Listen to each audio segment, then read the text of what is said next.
Hello, comrades, this is General Luigi, and welcome to Let's Play Pikmin.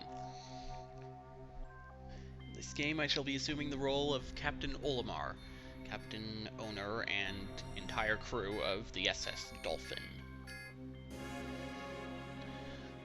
Those of you who were into Nintendo back then might remember that the GameCube's working title was Project Dolphin. So, a Nintendo reference there. This game is Nintendo. Of course it's got references to Nintendo.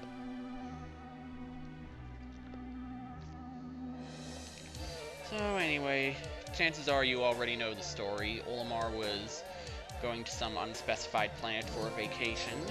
Why you would go to another planet for a vacation when there are probably plenty of sites on your own is beyond me, but I don't know.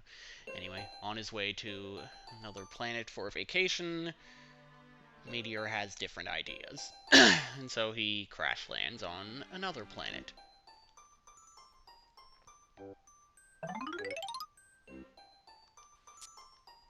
My name is Captain Olimar. While traveling through space, my ship was struck by a meteor. I must have blacked out, and I woke on the surface of a weird planet. With so many parts lost, the skeletal hull of my beloved Dolphin is a painful sight. The engine is gone. I'm stranded. To make matters worse, my atmospheric sensors indicate this planet's environment contains high levels of poisonous oxygen. My life support systems can function for only 30 days. If I can't repair the Dolphin by then... No! Better not to think about it. I must find the missing ship parts. So now you get control of Olimar. Control stick to move him around, big surprise. Also to move this reticle around, that'll become important in a moment. L button to place the camera behind him, A button to punch, and it'll also serve other purposes, more important purposes to be specific. B button to whistle, not that it's useful just yet. Alright, anyway, let's get on with this. So you want to approach this thing, which will prompt... I didn't approach it from that angle, but okay! It'll promptly spring to life, and shoot out a single seed. A strange thing has appeared before me. I had barely begun my search when it reared up as if it were waiting for me. It then dropped a single seed.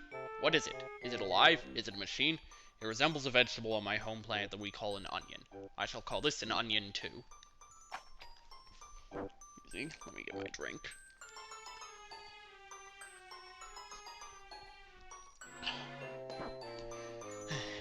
Had a failed recording earlier today, so my throat's not in the best mood, but I'm determined to press on.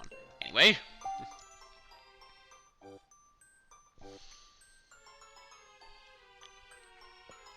The seed that the onion dropped took root in the soil and has now produced an adorable little sprout. This sprout emits a strange light and sways back and forth without the benefit of wind. I cannot help but think it is calling to me. I am compelled. I must approach it and press A. Yes, it has hypnotic powers. It forces anyone near it who approach it and press A. So, anyway, basically this whole first day is a forced tutorial, because apparently Nintendo realizes that not everyone reads the manual. Personally, I do, and absolutely everything that is mentioned and in this first day is spelled out for you in the manual. Extraordinary. When I plucked the sprout, it turned out to be a living creature, not a plant. Picking it has done no visible damage. It just stands there, staring at me. Its shape is similar to the Pick brand carrots I love so much. I believe I shall call it a Pikmin. Okay, where the min part came from is beyond me, but oh well. Here I am, stranded on a toxic planet, fighting to survive, and yet I'm intrigued. I must research this fascinating creature. I shall try to grab it and... I shall do things that are spelled out in the manual and are better demonstrated through examples that... Excuse me! That's what you get for being a soda addict, General. Alright, so press A to throw a Pikmin. And if you hit that flower right in the blossom, I suppose. I'm sorry, I'm not an expert on flower anatomy. But if you hit right in that spot, it'll kill it instantly and allow you to take the pellet back to the onion. Astonishing! The onion has sown more seeds. The small red pellet the Pikmin harvested after cutting down a flower appears to be some type of food that can propagate more Pikmin. The onion seems to be a sort of incubator.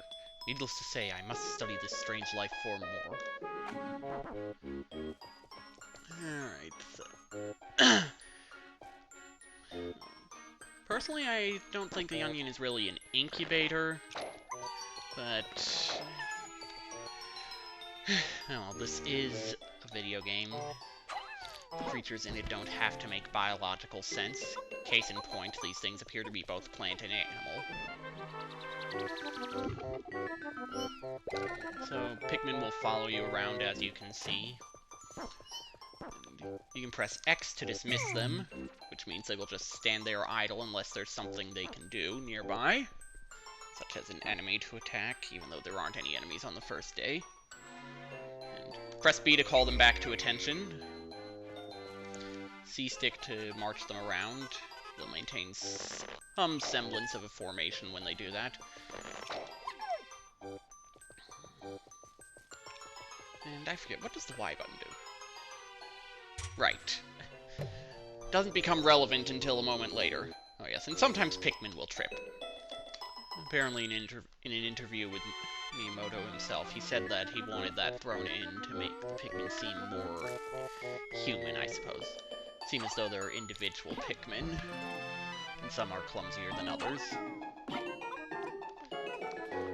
So, that number on the top you see there, the blue one, that's how many Pikmin are necessary to carry an item back to the onion, or as we will soon see demonstrated, the ship. And that red number on the bottom is how many are carrying it. There is a maximum number of Pikmin that can carry a given object. In the case of that pellet, it's 2. But larger objects will require more Pikmin to carry. Oh boy. Apparently my tongue is not in the best mood either. Okay, so you can also hold the A button down to hold a Pikmin in your hand and prepare to toss it.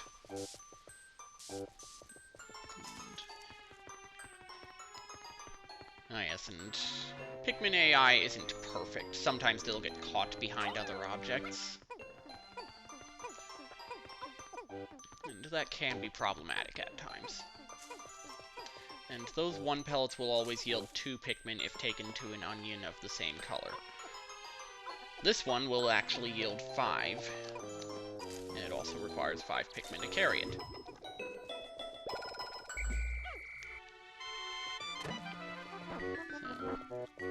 So, I have a bit...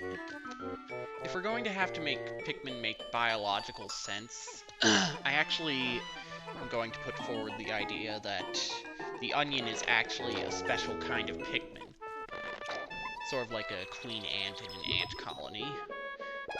Its task is to be fed by the workers and produce additional workers.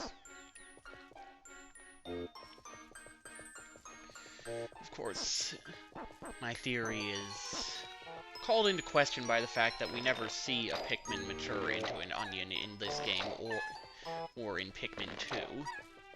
Yeah, spoiler alert for anyone who hasn't played Pikmin 2, you never see a Pikmin become an onion.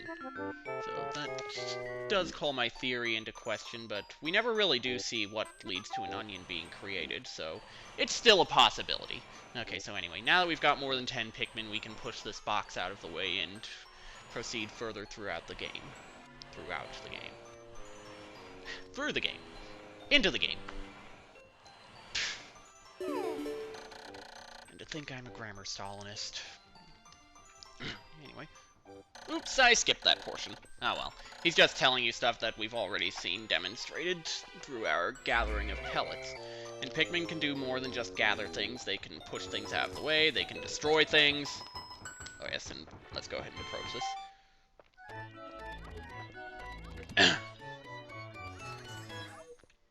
It somehow sparkles because Olimar's near it. Amazing! There's no mistaking it! My ship's engine rests before my very eyes. By a stroke of pure luck, I have already stumbled upon the most important piece of my damaged craft. Fate has smiled upon me. But How will I get it back to the dolphin? Pikmin power, that's how! Unfortunately, we require 20 Pikmin in order to carry that back, and we only have 14. Excuse me! So, we just grab these conveniently located pellets and take them back. So that'll give us 25 Pikmin by the end of the day. That'll be the absolute maximum you can have this day. At least without cheating, but I don't cheat. At least not in this game. In The Sims, I am more willing to do that, but that's The Sims, not Pikmin. Pikmin are way smarter than Sims. They don't need cheat codes to be reminded that fire is something you shouldn't touch. Of course, then again, red Pikmin are immune to fire, so it wouldn't really matter for them.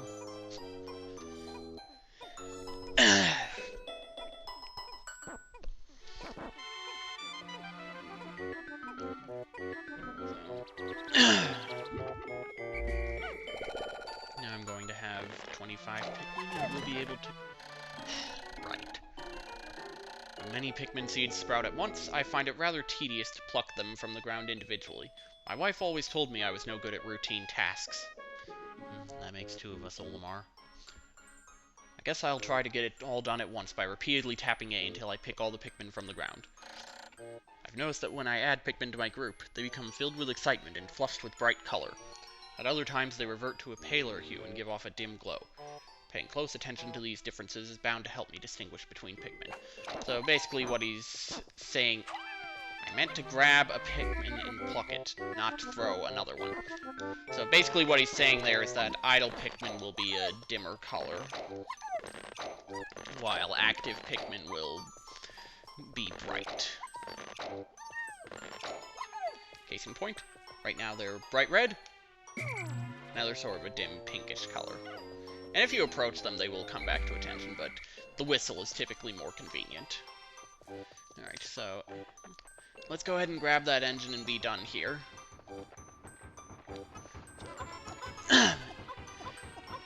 Day 1 is the only day in which there is no time limit, so you can sort of use a cheap trick to have all flower Pikmin by the end of the first day. Flower Pikmin are more powerful, and they're also faster. But I think that's kind of cheap, and I'm just not going to do it. Although it does mean it takes longer for these Pikmin to take the engine back to the ship. So, the more Pikmin you have carrying an object, usually the faster it will go, so going over the minimum can actually be a good thing, even if it does mean you have less Pikmin at a time to allocate to other tasks. Yeah, this game does involve multitasking. So, when you take a part back to the ship, you'll get this little cutscene. You might see the part appear on the outside of the ship, as is the case with the engine. And when you gather a certain number of parts, they'll get that little extra. Okay, anyway, you'll get that extra little bit, and see the ship sort of go through a self-repair sequence. Just a bit, though. Oh, glorious! With the help of these Pikmin, I've taken a huge step back toward home. My ship can once again lift off. The glimmer of hope is beginning to burn more brightly. But what has become of the remaining parts? That search starts tomorrow. Alright, so that's the end of the first day. It's ended when you get the engine back, not when you run out of time. On every day following this one, you will be timed. When you run out of time, the day is over. Any idle Pikmin not near the onion or ship are left behind and are eaten by the nighttime predators. Or just crushed in some cases, but... well, you'll see what happens to them if I ever leave one behind. Although, I hope that I never will. Okay, so anyway. One day since impact. I have somehow managed to launch the Dolphin, but I was surprised to see the Onion lift off with me. Perhaps the Pikmin cannot survive overnight on the planet's surface. Or have they merely decided to join me for other reasons? Either way, it seems they will help me again tomorrow. The Dolphin is missing 29 parts. If I can't recover them all, I may never return home to my family on planet Hogotate. Analysis shows life support systems will function for only 29 more days. How can I repair my dolphin in such a short time? A dense forest is visible on the surface below. As it holds the keys to my survival, I name it the Forest of Hope. I explore it tomorrow. So then we get a little review of what was accomplished this day. How many Pikmin you gained, how many you lost, that kind of thing. So let's go ahead and save. And I will see you next time.